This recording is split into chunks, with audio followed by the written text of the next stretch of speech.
तर अशाच निवडणुका जर होत राहिल्या तर भविष्यामध्ये आपल्याला कुठेतरी मोठ्या संकटाचा सामना करावा लागेल, कारण हे वारंवार जनशक्तीचा वापर तुमचा आरोप जो आहे तो गंभीर आहे. मला असं वाटतं या सगळ्या विषयाचा एक अंत ठरलेला आहे. या काही नव्यानं गोष्टी होत आहेत अशातला काही भाग नाही. आधी कोणी करत होतं, आता भारतीय जनता पार्टी करते, शिंदे गट करते, परंतु याचा अंत ठरलेला आहे.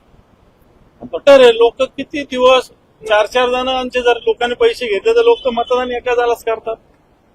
याचा अर्थ 3 जणांशी ते खोटं बोलतात, बरोबर आहे. याचाच अर्थ 3 जणांचे पैसे वाया जातात.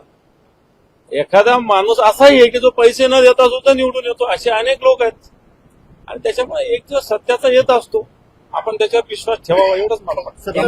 सत्ताधारी असं म्हणतायत की नाही का तुम्ही प्रचारच केला नाही, मग आमच्यावरती आरोप कसे करतात. आम्ही प्रचार केला, 55 सभा मुख्यमंत्री एकनाथ शिंदेने घेतली, त्यामुळे आमचा विजय झाला.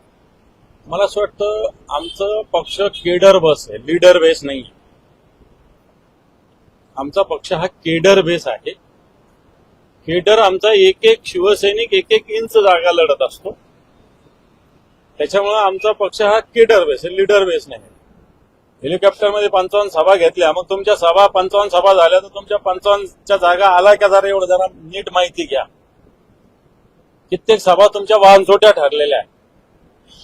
त्याच्यामुळे सभा घेतल्या म्हणजे सीट निवडून आलं असं त्याचा अर्थ नाही, किंवा फार मेहनत केली असं त्याचा अर्थ नाही. कित्येक सभा आता मी संभाजीनगर पैठणला देवेंद्रजीची सभा झाली, काय झालं. रत्नपुरा देवेंद्रची सभा झाली, काय झालं. झालं काय, पडल्या ना जागा.